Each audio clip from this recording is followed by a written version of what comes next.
folks. Ken Hovind here in the crew at Dinosaur Adventureland in lovely Lenox, Alabama. It is October the 21st, 2025. When is daylight savings time? When do we put the clock back? You know, who cares? Okay. Anyway, tonight, Ecclesiastes chapter 2. Dead center in the Bible is the book of Psalms. You got Job, Psalms, Proverbs, Ecclesiastes. Find Ecclesiastes chapter 2 in your Bible and get a King James Bible. Okay. Solomon's attitude toward life. The richest man that ever lived. Okay. Smartest man that ever lived. Just wondered is what is the meaning of life? It's a powerful chapter we're about to get into. So I titled it, That's It. That's what I worked for all my life. Yep. Okay, we're on a bunch of channels. We're on Facebook and Rumble and Twitter, and they keep growing. Sign up for all of them. Tell your friends to sign up. It's free. Okay. TikTok, Instagram. Okay. Here we are, October 21st, Ecclesiastes chapter 2. The next weekend, we're going to have holiday festival here, and we're going to have Veterans Day coming up next month. And Thanksgiving, come join us. We can be your family. Come join us for Christmas. Like if you have a store or manage a store or own a gas station or any store of any kind, and you want to put some of our DVDs out, we can give them to you at our cost, and you can sell them if you'd like. We have a little package. You can become a retailer of our DVDs. We have a little package with invite them to Dinosaur Adventureland and a video about dinosaurs, number 3 of my series. So call Bobby in the office, 855 Big Dino extension 2, okay, or Joy extension 1, right? Okay, or me. Don't call me. I don't know anything about it. We got the book we sell now called The Gospel in the Stars. I've mentioned this before. Adam and Eve didn't have a Bible. I believe God gave them the whole gospel story in the stars, which is now perverted into the horoscope. It's supposed to start off with Virgo the Virgin and end with Leo the Lion. You want a fascinating book? What is it, $22 on The Gospel in the Stars? You can get that one. Or The Big Bang, The Big Lie. I did a whole series showing the scientific impossibility of the Big Bang. You can get the Big Bang series. Let's see. Big Bang, Big Lie about thermodynamics, about the spin of the celestial objects, about comets, Jupiter's rings, Io, the moon, Ganymede. Anyway, all the reason. Big Bang is not, it's stupid. It didn't happen. Sorry, guys.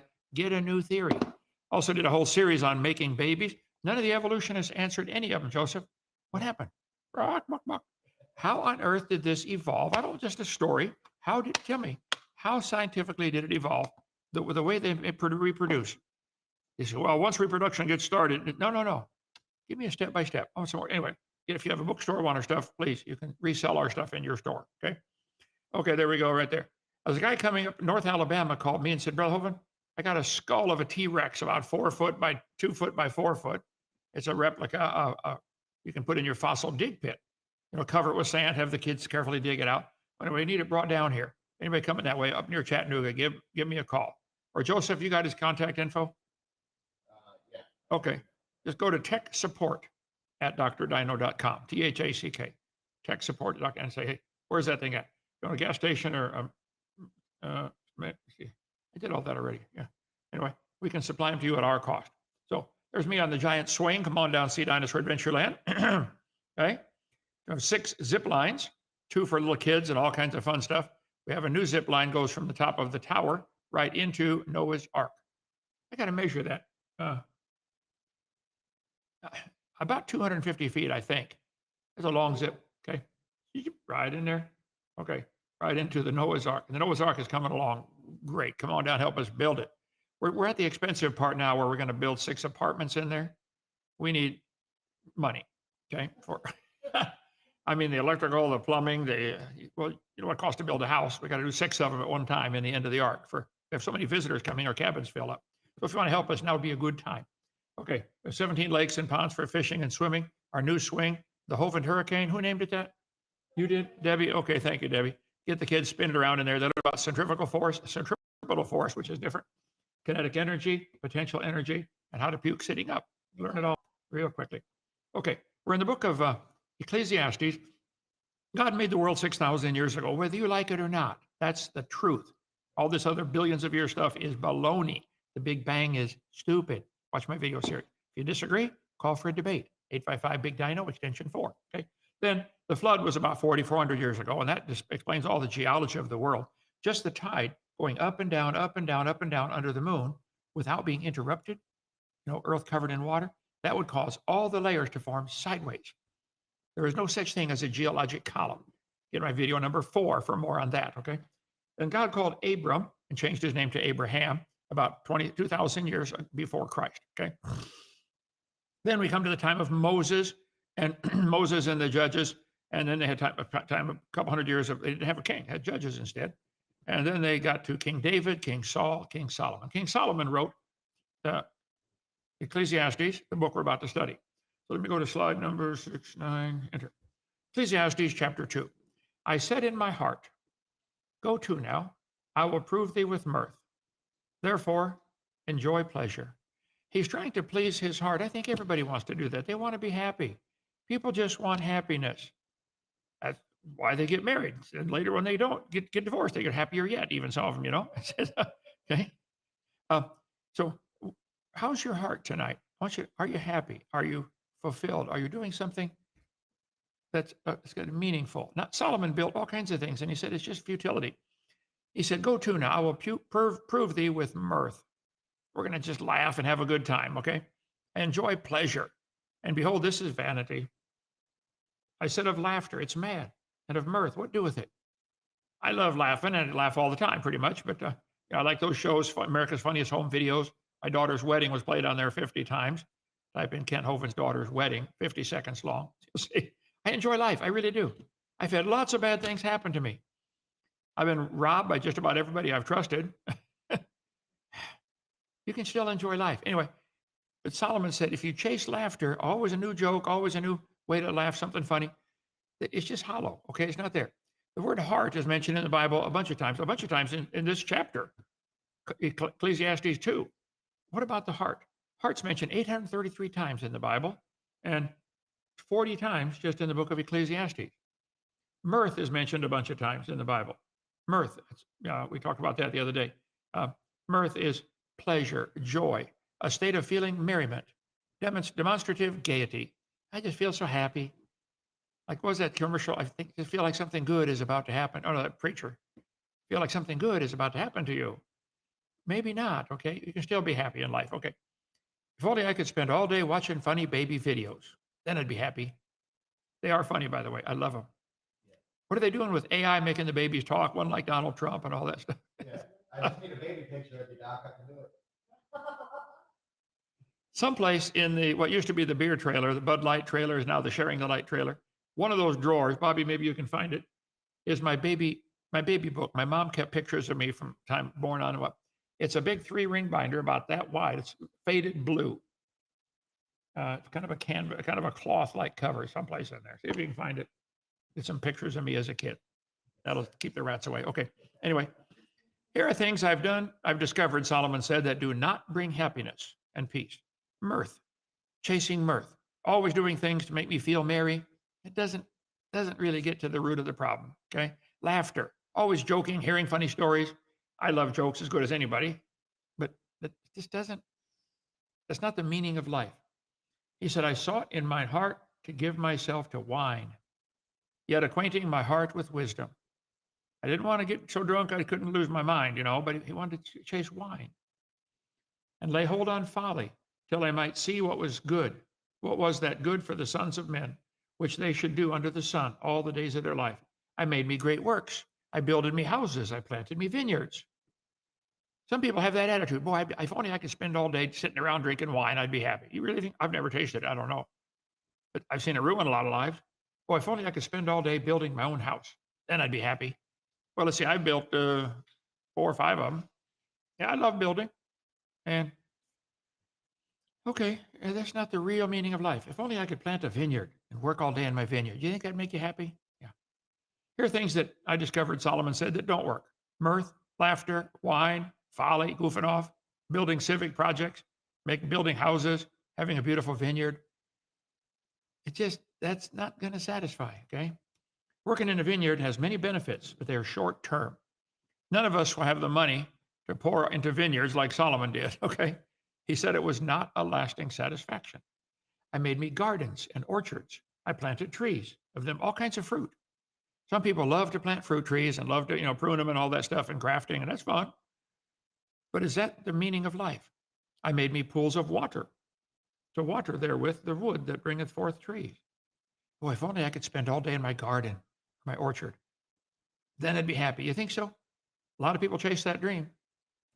Solomon said, well, mirth doesn't work, laughter doesn't work, wine, folly, goofing off, building houses, building vineyards, planting gardens, having huge orchards, building pools and lakes. He said, what if I got me servants and maidens? I had servants born in my house. I had also great possessions of great and small cattle. Boy, he had his own herd of cattle. Above all that were in me at Jerusalem before me.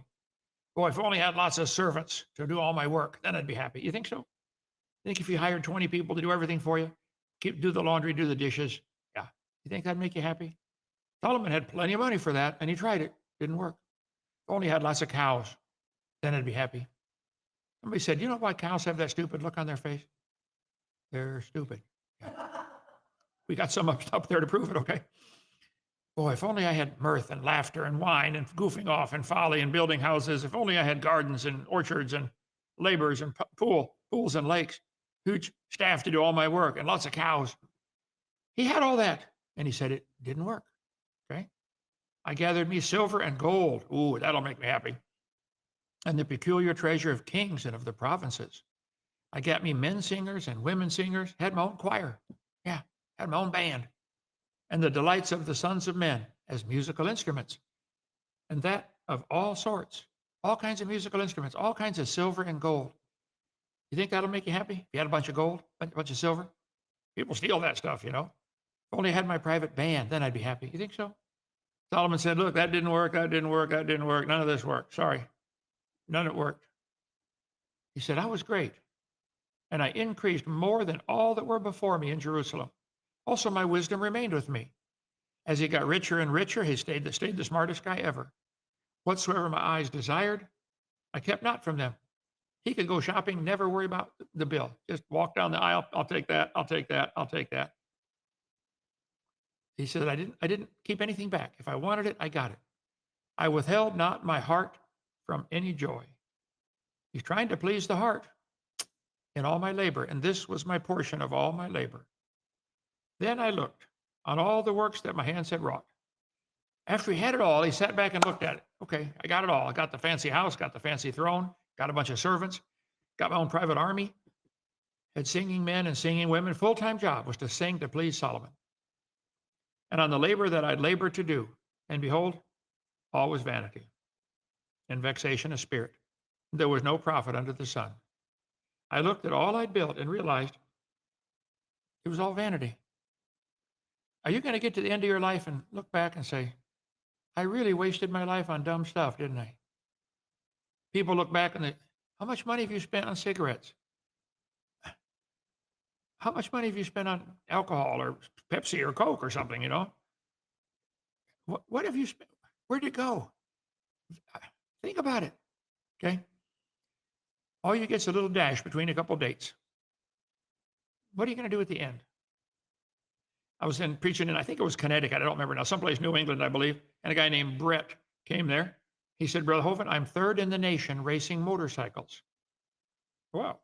He said, I love your ministry. He said, would you like to test drive my bike? Yeah. He said, I brought it with me. It's out in the parking lot. At the time, I had a Honda 250 scooter. That thing would go 0 to 60, maybe, you know, downhill. They put dinosaur hands on the back of it. I'd like to get another one of those, brother. Honda Reflex. Anyway, he let me drive his race bike. I had put it in first. I've driven motorcycles a lot. I'm pretty good with them. Hit first gear and bang, I thought I was going to break my neck. Hit second gear, bang, going to break my neck again. That thing took off like a rocket. I hit third gear. I looked down, I'm going 90 miles an hour in third gear. It's got 6 gears. I wound it down, brought it back. I said, how fast does it go? He said, I don't know. I said, what's the fastest you've ever fallen off? I think he said 120 or something like that. I said, what's it like to fall off a motorcycle at 120 miles an hour? He said, well, it gets hot because you're sliding along pretty fast, you know, and you got to put the leather side down. It gets hot. That was his answer. He said, you got to turn to a new spot once in a while until you slow down. And then he said, Kent, I remember the day they handed me my trophy. I'd worked all my life to be I made third place, okay? After I tried to bike, he said, Kent, I remember looking at my trophy and thinking, that's it. I risked my life, spent most of my life to go fast. And when you're all done, you put it back in the garage. All these awards and certificates and badges and patches. I worked hard in Boy Scouts to become an Eagle Scout and Order of the Arrow and got all kinds of pins and medals and all that kind of stuff. I don't even know where they are. Maybe they're in that trailer someplace. I don't care. Okay. Solomon looked at everything he built and said, that's it.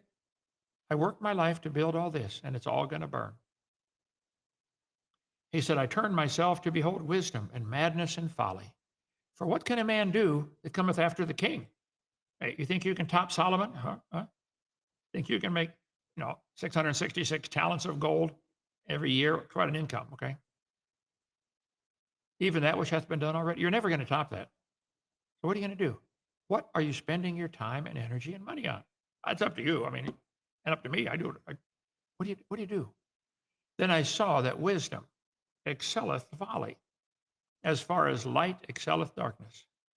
The wise man's eyes are in his head, but the fool walketh in darkness. And I myself perceived also that one event happeneth to them all. Whether you're smart or stupid, same thing's going to happen. You're going to die. Whether you're rich or poor, whether you got a Cadillac or a Lamborghini or a Toyota. My Toyota Prius, 330,000 miles. Yep. I like that car, brother. If it dies, I'm going to get another one. Okay. Then I said in my heart, as it happened to the fool, so it happeneth even to me. And why was I then more wise? Solomon's saying, the same thing happens to everybody.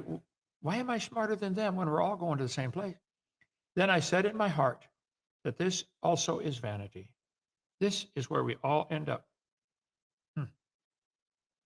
Keep in mind that this is Solomon writing about the futility of life under the sun. This is man's perspective. Man looks at this and says, what's the use of any of it? God may have a different perspective, okay? It's not the way God sees it. There is no remembrance of the wise more than the fool forever. Seeing that which now is, in the days to come, shall be all be forgotten. And how dieth the wise man? As the fool. Therefore I hated life, because the work that is wrought under the sun is grievous unto me, for all is vanity and vexation of spirit. I wonder which ones were wise and which ones were fools. We got a cemetery right around the corner in downtown Lenox. That's the dead center of town. You get it? Dead center. Never mind. Okay. Walk through the cemetery and look at the tombstones. Do you know how much they left behind? You know how smart they were, what they did with their life? All they get's a rock on top of their body. Which ones were rich? Which ones were poor? It all ends up here, everyone. So Solomon says, why try? Oh, well, here's a different way to look at this. He said, I hated all my labor which I had taken under the sun, because I should leave it unto the man that should be after me. He said, I'm going to work and build all this and die, and somebody else is going to take it all. Yep, somebody else is going to take over what you're doing. Then what? And who knoweth whether he shall be a wise man or a fool? Yet shall he have rule over all my labor, wherein I have labored, and wherein I have showed myself wise under the sun. This is vanity. What if the man who comes after me is a fool? Why did I work so hard to build all this, to let a fool have it? Therefore, I went about to cause my heart to despair of all the labor which I took under the sun. For there is a man whose labor is in wisdom and in knowledge and in equity. Yet to a man that hath not labored therein, shall he leave it for his portion. You might be really smart, come up with some cool inventions, become a millionaire, and then you're going to leave it all behind, aren't you? This is vanity. This is a great evil. I'm going to leave all my labor to someone who didn't work for it. Yep, that's correct. This is vanity and a great evil, Solomon said. For what hath man of all his labor and the vexation of his heart, wherein he hath labored under the sun? For all his days are sorrows, and his travail grief. Yea, his heart taketh not rest in the night. This is vanity. There is nothing better for a man than that he should eat and drink, and that he should make his soul enjoy good in his labor. This also I saw, that it was from the hand of God. Solomon said, like later he said in chapter 8, he said, eat, drink, and be merry, for that shall abide with him that all his days. Just enjoy life. You know, you can enjoy life in prison. Yeah. I was excited to get up every morning. I was having Bible study 4 times a day. I was writing books. I wrote 37 books while I was in prison. I was taking courses by correspondence, earned 2 more doctorate degrees. I don't want to go back, but you can, it doesn't matter where you are. You can enjoy life. You heard the story about the mom had twin boys. One was a pessimist, one was an optimist. She took them to the psychiatrist and said, these kids are total opposite. They're identical twins, but they're nothing alike. Can you fix them? A psychiatrist said, oh yeah. He took the boy that's a pessimist and put him in a room full of brand new toys. Shut the door. Took the boy that's a optimist, put him in a room with a great big pile of horse manure. Shut the door. Come back an hour later, open the door full of toys. Kids in there sitting in the corner saying, all these toys, they don't even have the one I want. Open the other door with the boy in there with a pile of manure. He's in there digging around with a shovel. He said, man, there's got to be a pony in here somewhere. How do you look at life? It's up to you. I mean, eat, drink, and be merry. For who can eat, or who else can hasten unto more than I? You think you can top Solomon? Huh? Try. For God hath given to a man that is good in his sight, wisdom and knowledge and joy. But to the sinner he giveth travail to gather and to heap up. See, God gives people wisdom so they can enjoy life. And then you lose it all, you start building again. Okay? That he may give to him that is good before God. This also is vanity and vexation of spirit. The word heart found in just this chapter a bunch of times, just in chapter 2. How is your heart tonight? In the book of 2 Kings, Jonadab and met Rechab. He said, is your heart right as my heart is right? It's quite a good question. Is your heart right? You got to answer that. Shut off the phone, shut off their TV, radio, everything, shut off everything, just stop and think. Is my heart right with God? God, are you happy with me? Man, I say that many times a day. God, am I doing the right thing? Show me, guide me, Lord. I don't know which way to go. What decision do I make? Is that your attitude? Maybe you don't care what God says. Okay. Is your heart right? Huh. The heart is deceitful above all things and desperately wicked. Who can know it? I, the Lord, search the heart. I try the reins to give every man according to his ways, according to the fruit of his doings. Huh. God's going to give you what you deserve. Might be a scary thought, huh? It's appointed unto man once to die. After this, the judgment. See, God is not willing that any should perish. God wants everybody saved. He said to the disciples when he's getting ready to leave, the end of Mark, last chapter in the book of Mark, go into all the world and preach the gospel to every creature. He that believeth and is baptized shall be saved. He that believeth not shall be damned. Go win souls. This has been my goal for nearly 56 years now. Why are we building all this Dinosaur Adventureland? To influence people for the Lord. That's the goal for everything we do here. What are you living for? What on earth are you doing, for heaven's sake? You can end up like Solomon at the end of life and say, that's it. That's it. I worked all my life for this. Like that guy came up, there's 3 guys out there digging a ditch. He asked the first guy, what are you doing? He said, I'm digging a ditch. Asked the second guy, what are you doing? He said, I'm digging a ditch. Asked the third guy, what are you doing? I'm building a cathedral. How do you look at life? Life gives you lemons, make lemonade. Okay. We can take any questions real quick, Joseph, and then Ecclesiastes chapter 3 will be Sunday morning. Tomorrow night, whack an atheist. I love these. Okay. Dr. Hovind, what are your thoughts on Trump being the Antichrist? I don't believe that. I think he's got a good heart. He's doing a lot of good. I think the Antichrist will probably come from a Middle Eastern country rather than America. He lives on the 66th floor, so it's got to be a 66th floor, I'm sure. Just happened across you, Doc. Must say you're squared away. Keep calm and preach it. Okay, I'll do it. Thank you, Dean.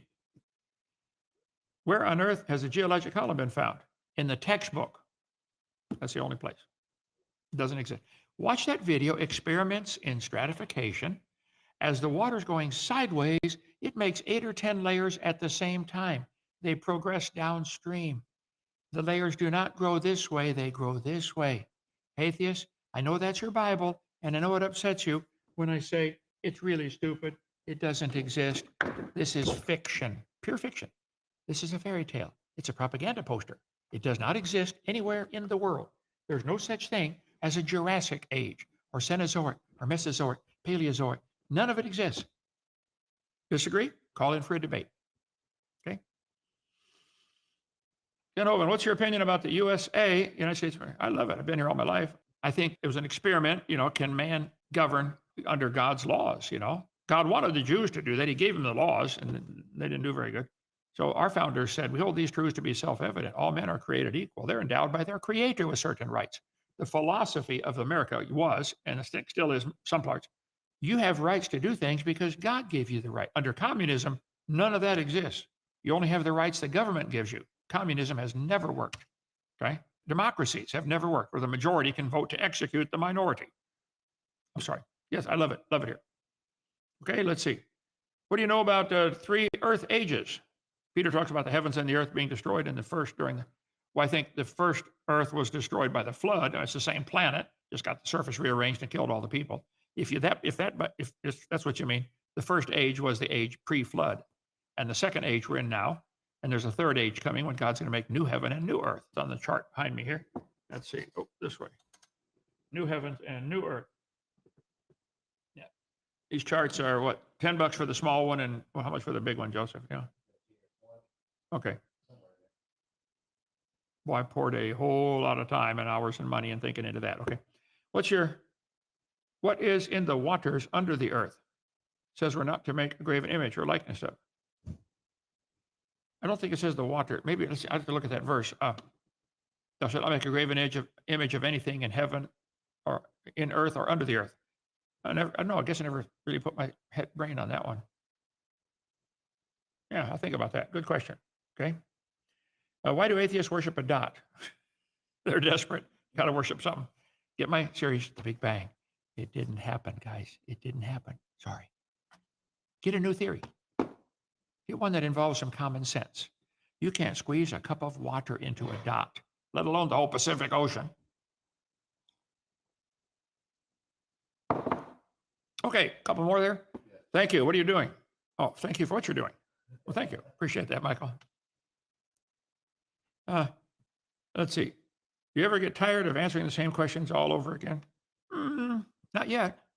As long as it's a new person, oftentimes. You know, when you raise kids, you got to teach the one to walk, and then another one comes along, you got to teach that one to walk, and then you got to teach the next one to walk. Yeah, I enjoy it. 15 years of teaching, you know, new students come in, teach them the same things, you know, algebra, geometry, trig, biology, earth science, physics, all that stuff. I love it. Let's see. Can we open a branch of creation science here in the Netherlands? Well, you can't use my name. You can certainly use our materials. You can use our ideas. Come over here. Every country needs about 20 dinosaur adventure lands, but pick a new name. Okay, that's my name for our ministry. But yes, please do start a creation ministry. Okay. Who's the synagogue of Satan spoke about Revelation? I'm not sure that I know. Taylor, good question. I'm just gonna keep busy winning souls like Jesus told us to do. And I want God to look down from heaven as the tribulation starts and say, I think I'm going to protect that tree. That one's producing fruit. Yeah. See, God can protect you in the lion's den, in the fiery furnace. Just stay in the middle of his will. Okay, see you tomorrow night. Whack an Atheist. Tell your friends to sign up for our channels. See you tomorrow. Bye.